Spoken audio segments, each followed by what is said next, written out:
Una vez consumada la toma de Toledo, en la Reconquista hay unas tierras entre el Duero y el Tajo, que es la marca media, las tierras de Guadalajara. Son tierras altas, con ríos pequeños vallecillos y además relativamente pobres. Por lo tanto, muy aptas para la defensa.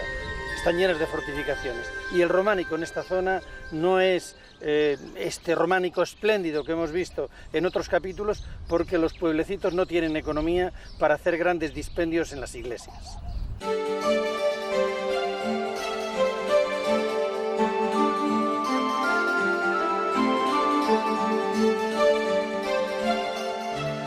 La repoblación de estas tierras de la marca media durante la dominación musulmana fue llevada a cabo por concejos y señoríos, como los de Atienza, Molina o Sigüenza, que favorecen la edificación paulatina pero masiva de iglesias en los nuevos poblamientos.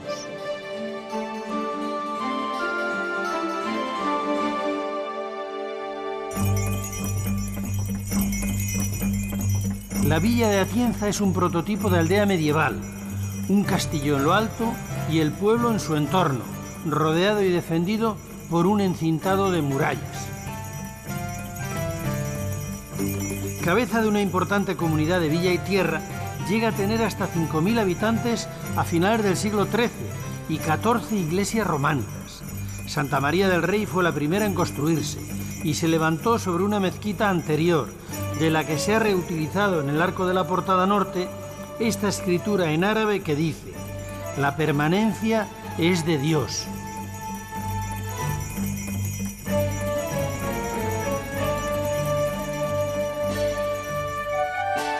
En la portada principal hay un gran conjunto escultórico del tardío románico alcarreño del siglo XIII, del que solo podemos intuir sus figuras muy erosionadas, dispuestas siguiendo la forma del arco como lo hará el estilo gótico.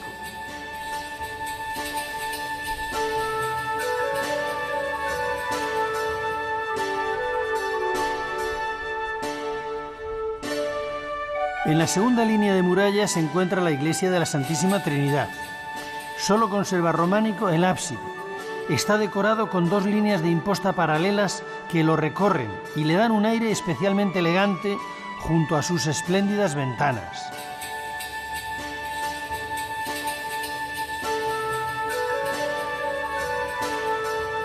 Siguiendo la expansión de la ciudad, en la ladera está San Bartolomé, una de las muchas iglesias porticadas de la región, que siguen el modelo de las vecinas segovianas y sorianas.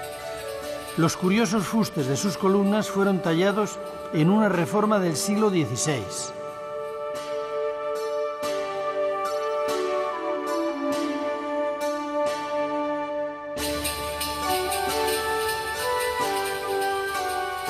Fuera de las murallas, la iglesia del siglo XII de Santa María del Val tiene en su portada una curiosa representación de unos contorsionistas que rodean con su cuerpo la arquivolta central.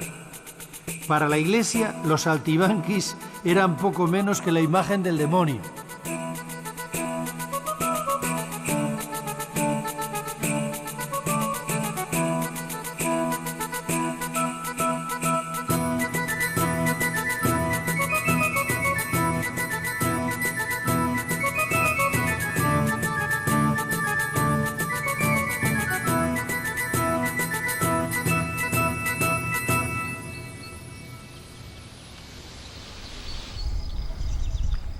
La gran comunidad de villa y tierra de Atienza favorece el asentamiento de los nuevos repobladores y la construcción de un excelente románico. La presencia de talleres mudéjares que proceden de Segovia y Soria se deja ver en la portada románica de San Pedro de Villacadimo.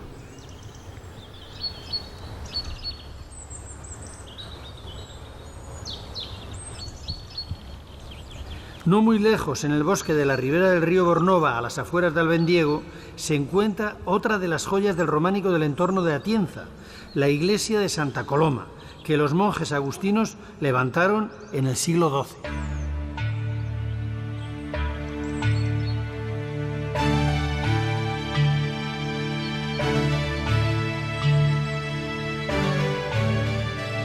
También se dice que fue construida por caballeros de la Orden de Malta, siguiendo el modelo de San Juan de Duero en Soria, con artesanos mudéjares que tallaron las espléndidas celosías de piedra de sus ventanas.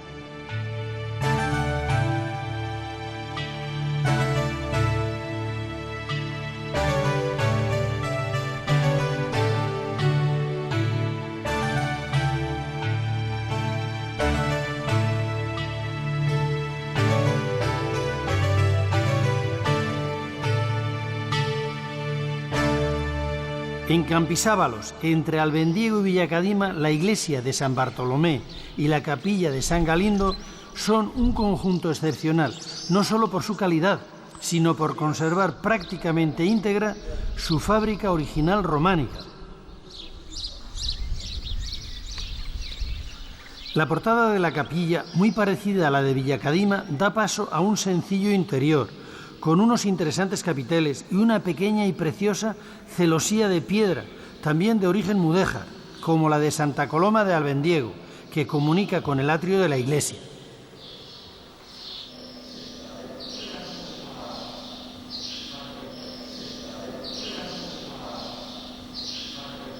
Con una portada muy semejante, la iglesia de San Bartolomé conserva en su interior su sencillo románico original.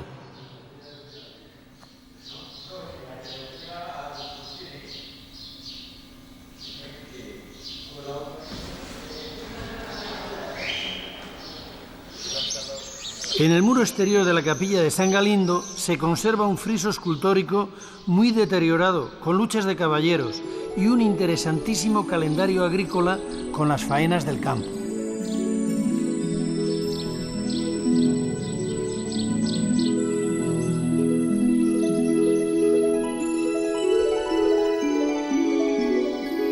La vida del campesino estaba determinada por las estaciones del año y por la organización social que dependía de las reuniones del concejo que se celebraban en el atrio de la iglesia.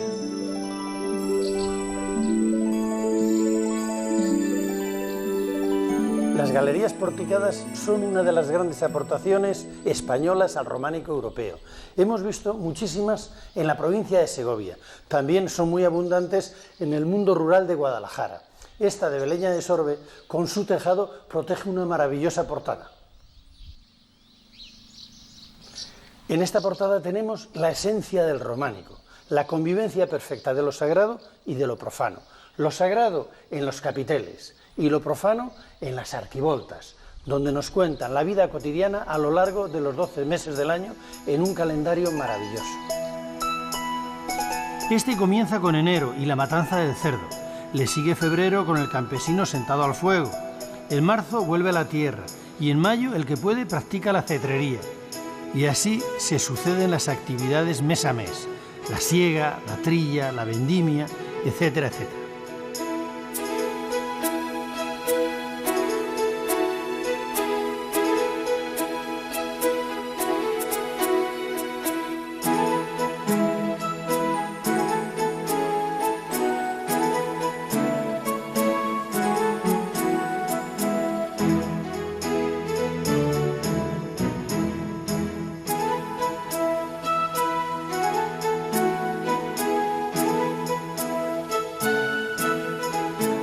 Todo ello enmarcado entre el símbolo del bien, el ángel, y el mal, la cabeza de un negro, siguiendo la tradición de las ilustraciones de los beatos. Y bajo el mundo profano, el mensaje de la resurrección en los capiteles, con una magnífica representación de las Tres Marías ante el sepulcro.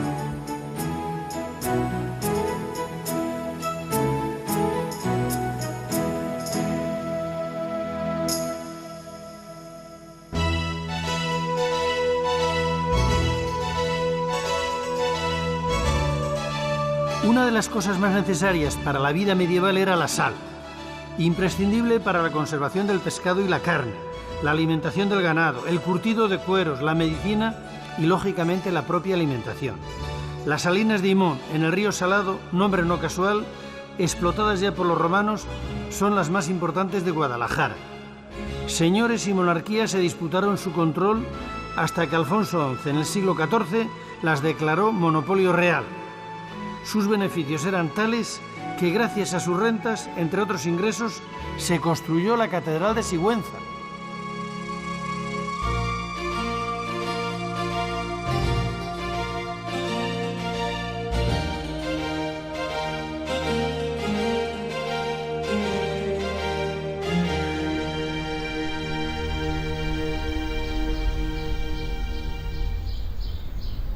Sigüenza se encontraba en la llamada Marca Media, territorio fronterizo bajo dominio árabe.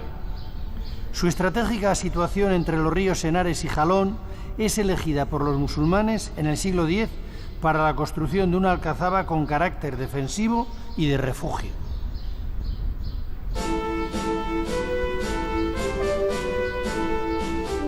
En el año 1124 es conquistada por el obispo don Bernardo de Agen, con ayuda de Alfonso I de Aragón, que se instala en el castillo.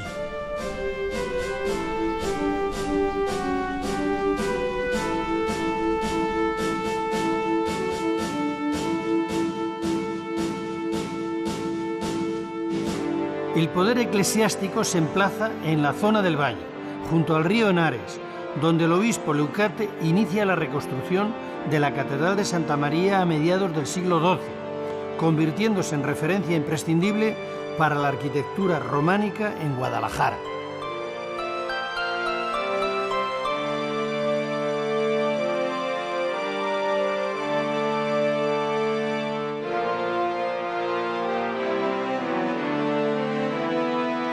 Las torres de la fachada, con su aire defensivo, enmarcan 3 portadas de acceso. La decoración de la septentrional, la mejor conservada, fue un modelo para otras muchas iglesias del entorno.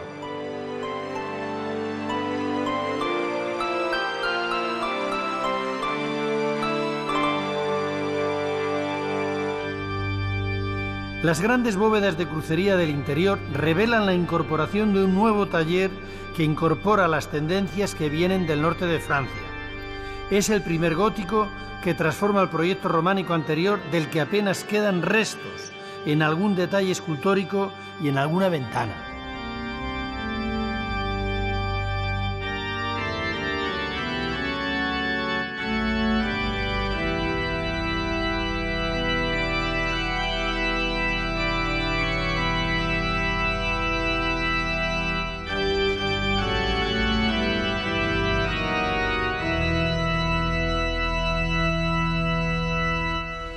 En la misma Sigüenza, 2 iglesias del siglo XIII, San Vicente y Santiago, siguen el modelo catedralicio en sus 2 espléndidas portadas románicas. El resto de su arquitectura, al igual que la catedral, ya pertenece al primer gótico.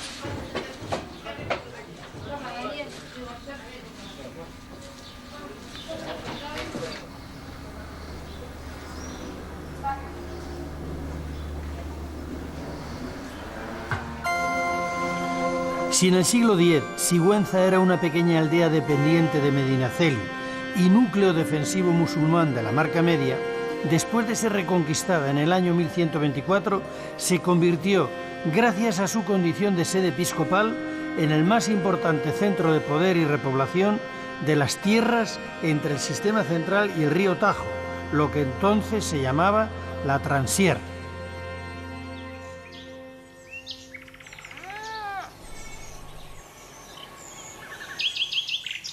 Y en este territorio, Sigüenza, Atienza y Molina, constituidas en comunidades de villa y tierra, una institución de raíz castellana previa al feudalismo, otorgan y distribuyen las tierras a los repobladores, que con una cierta libertad de autogobierno celebran sus concejos locales en las galerías de las iglesias, como esta de El Salvador en Carabias, de clara influencia segoviana y soriana.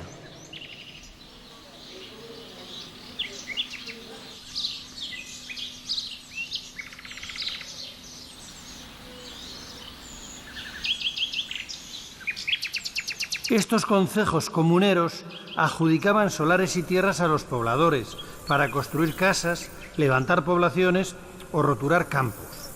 Y surgen los poblados, barrios y aldeas con sus parroquias, muchas veces en el mismo lugar de antiguas villas abandonadas o sobre las ruinas de viejos castros.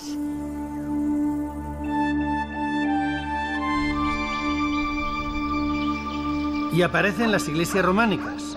San Pedro de Abánades, en lo más profundo del Valle de Tajuña, es un hermoso ejemplo con sus columnas dobles y una ingenua pero sorprendente decoración en sus capiteles.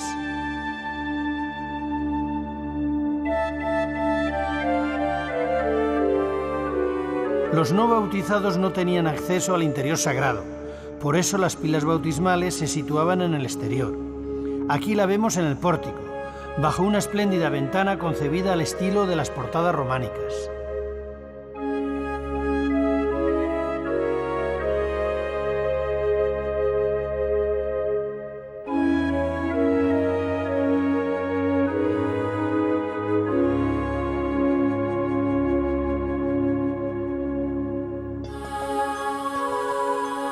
El pórtico también servía para adoctrinar a los fieles con el mensaje representado en sus capiteles. En estos de la iglesia de Nuestra Señora de la Asunción en Saúca, de principios del siglo XIII, se combinan los temas evangélicos, como esta Anunciación, con los puramente decorativos.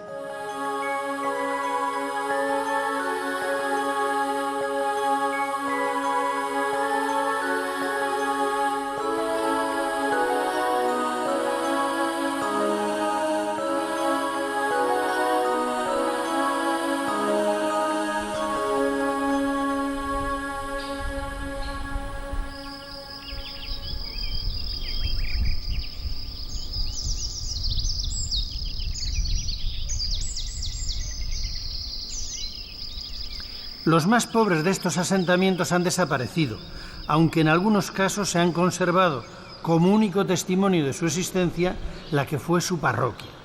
Este es el caso de la ermita de San Bartolomé, situada en el corazón de las sierras del Ducado, donde hubo una vez un pueblo llamado Campiello.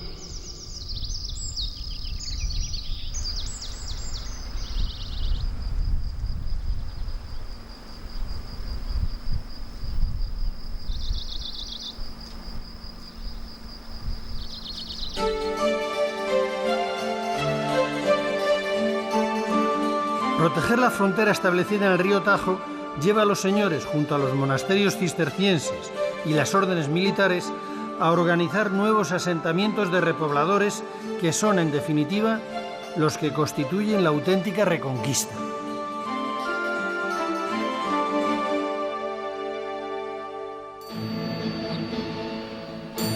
En 1136, el conde don Manrique Pérez de Lara, con el permiso de Alfonso VII, conquista la villa de Molina y repuebla sus tierras. Así nace el señorío de Molina de Aragón. Es otro de los focos más importantes de la repoblación en Guadalajara, que ve reforzado su poderío con la llegada de la orden cisterciense.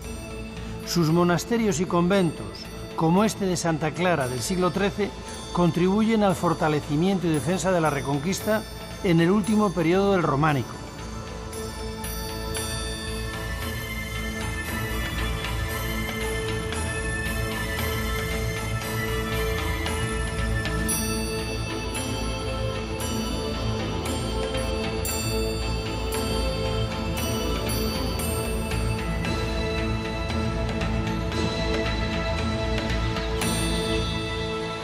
El románico rural del entorno, en cambio, sigue su camino por derroteros más tradicionales.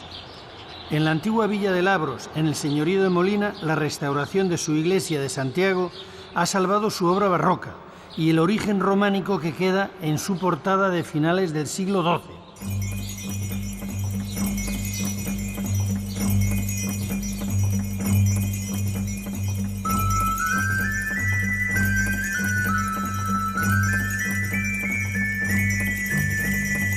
En los entrelazos de este capitel, de nuevo se ve la mano de un taller mudéjar procedente de Soria.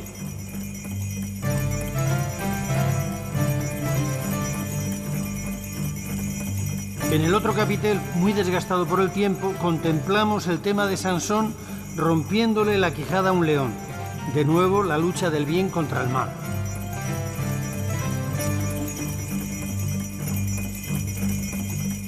A pesar del interés de Labros por conservar su patrimonio, no se pudo evitar el robo de uno de sus capiteles con su columna en el año 2002. Ojalá Sansón vuelva a coger al león por la quijada.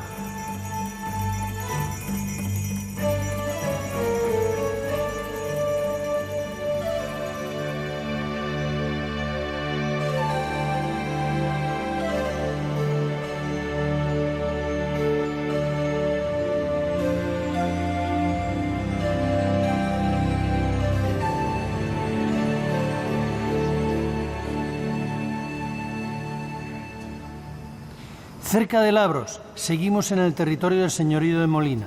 En un maravilloso bosque de sabinas del término municipal de Hinojosa está la ermita de Santa Catalina. Posiblemente también fue construida por los canteros sorianos que recorrieron estas tierras recién repobladas a finales del siglo XII. La ermita ha sobrevivido al pueblo, del que fue su parroquia, abandonado por sus pobladores en el siglo XVII.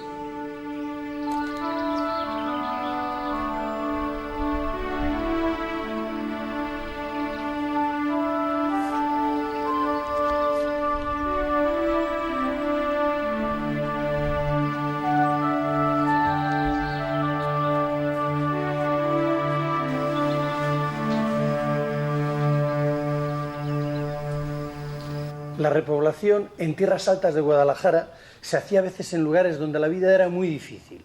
Aquí estaba el pueblo de Torralvilla.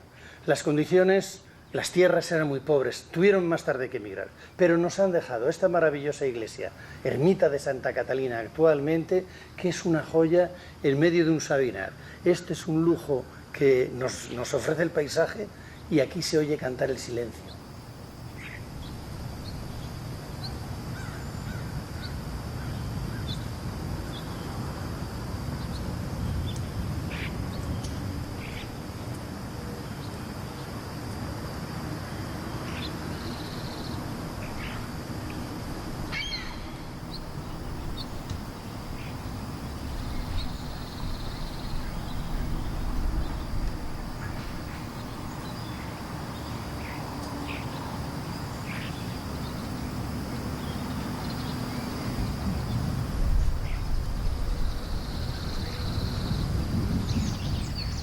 Al sur de la provincia, en el agreste paisaje del Alto Tajo, los monasterios fueron los encargados de organizar el cultivo de aquellas tierras para consolidar el dominio del señorío de Molina, a pesar de la amenaza muy próxima de los musulmanes de Cuenca.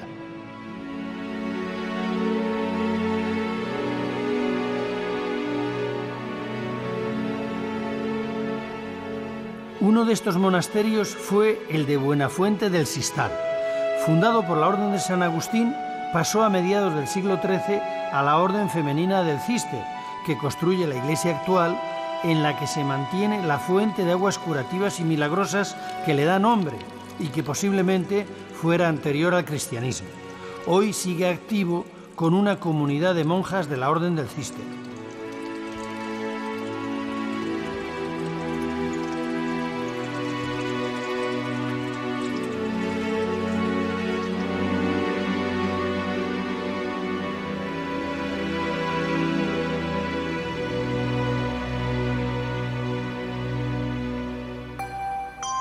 En las Vegas del Tajo, junto a Trillo, se encontraba otro gran monasterio cisterciense, Santa María de Óvila, que en el año 1930 fue vendido, o mejor dicho, expoliado, para el magnate de la prensa norteamericana William Randolph Hearst por $85.000.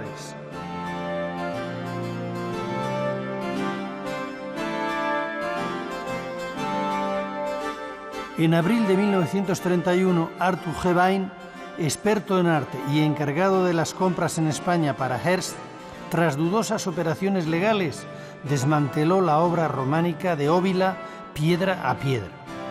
Ya tenía experiencia, porque lo había hecho antes con Santa María de Sacramenia de Segovia, también para Hearst. En 1957, para otro cliente, pero con el mismo país de destino, se hizo con este de Fuentidueña, al que pertenecen estas imágenes, y que por un decreto de cesión temporal aprobado por el gobierno de Franco fue a parar al Museo Metropolitano de Nueva York.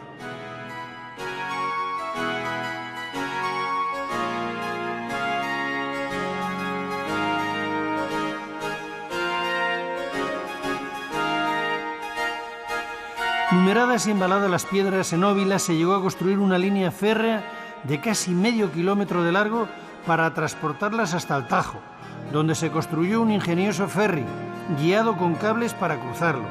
Desde allí fueron a Madrid, y en una fábrica de somieres, las piedras fueron embaladas y reenviadas por ferrocarril hasta el puerto del Grao, donde se embarcaron en 11 barcos con destino a San Francisco.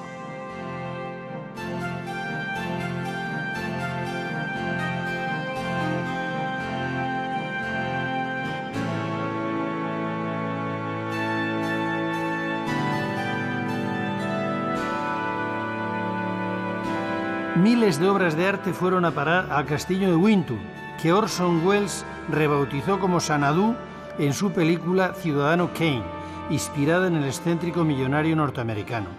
Allí el románico de Óvila albergaría una piscina cubierta que comunicaría con una playa artificial a través de su ábside. Tras el hundimiento del Imperio Hearst, la nefasta idea nunca se realizó y las piedras de Santa María de Óvila fueron donadas al Ayuntamiento de San Francisco para pagar las deudas de su almacenaje. Sin desembalar fueron trasladadas al parque de Golden Gate, donde estuvieron durante más de 13 años sin atender. Allí sufrieron incendios y todo tipo de pillajes. Hoy en San Francisco solo quedan restos de la sala capitular. Y en España, en una finca particular, los arcos de una remodelación del siglo XVI que al señor Hearst no le interesaron porque no eran medievales.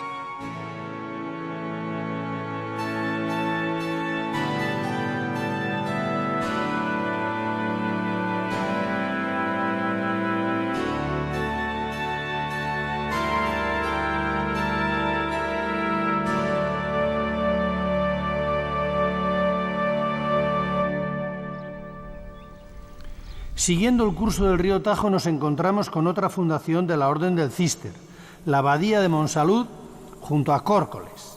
Las monumentales ruinas de su iglesia, con un elegante triple ábside benedictino, muestran cómo el estilo cisterciense se va imponiendo a la inicial estructura románica, con unas bóvedas de crucería que el gótico desarrollará más tarde.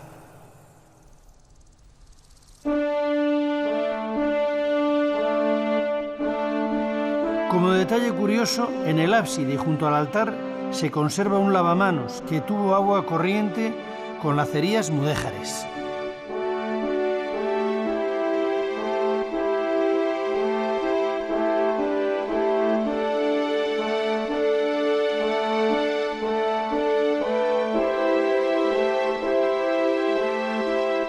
La sala capitular, con sus refinadas bóvedas de crucería tan del gusto cisterciense del siglo XIII, son ya la expresión de la consolidación de la Reconquista en la frontera, con la ayuda de las recién aparecidas órdenes militares.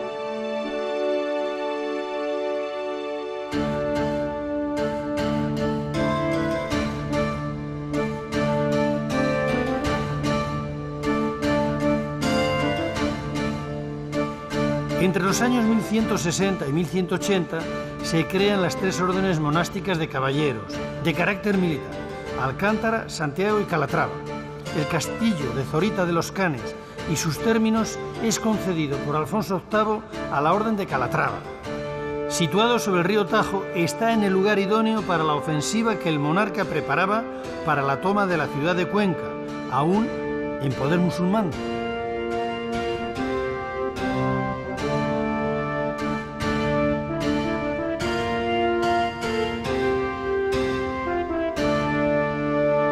Esta es la nueva frontera en el siglo XIII. Alfonso VIII ha llegado a las Navas de Tolosa. El río Tajo se convierte en una línea defensiva. Las órdenes militares, Raimundo de Fitero ha fundado Calatrava, se van a ocupar de la defensa de la retaguardia en gran parte. En este castillo de Zorita de los Canes hay una iglesia románica. Es un importante punto religioso y defensivo a la vez.